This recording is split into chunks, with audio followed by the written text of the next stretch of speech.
Welcome back. You're watching this episode of The Buck Stops Here, coming to you tonight live from Mumbai.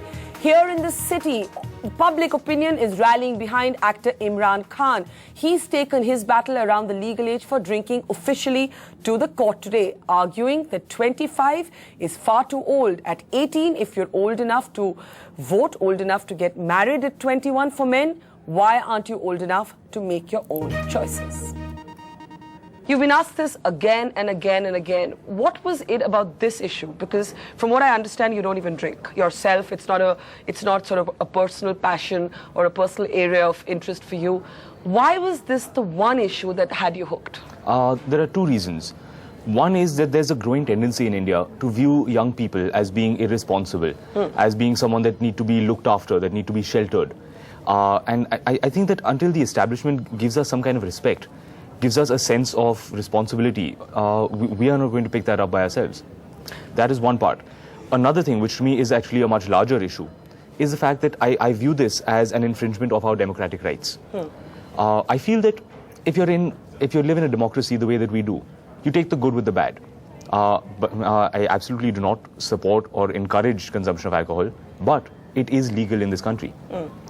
And I feel that, okay, granted, the state government, they're coming from an altruistic point of view. Their idea is de-addiction. Yeah.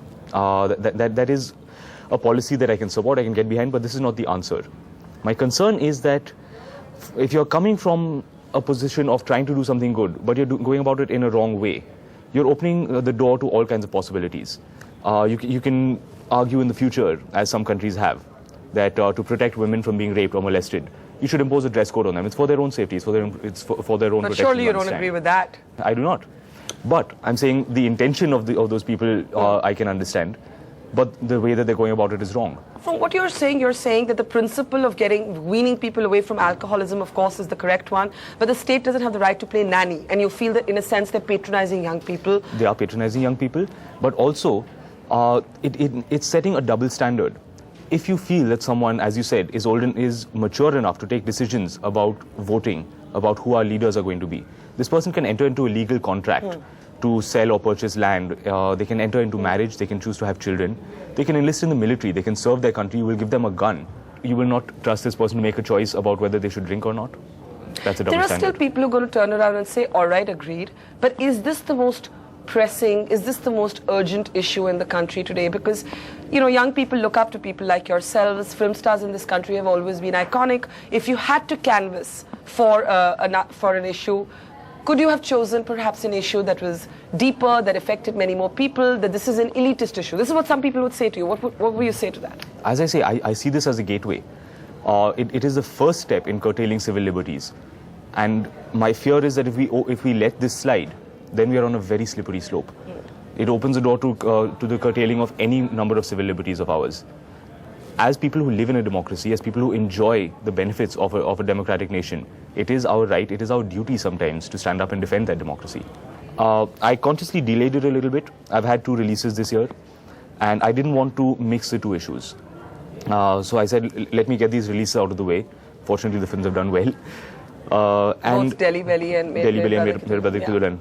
Both done well. There is no need for me to worry about this getting linked to like a publicity stunt. And yet you've been asked that again and again, and you know you've turned around and said, I didn't do it for the publicity, but people have thrown that question at you, and they've sort of made the argument that even if you're not doing it directly for the publicity of the films, you are trying to perhaps pick up an issue that has resonance with the age group that comes to watch you. Yes, which is not to say that others don't watch you, but that you are trying to communicate with your core viewership.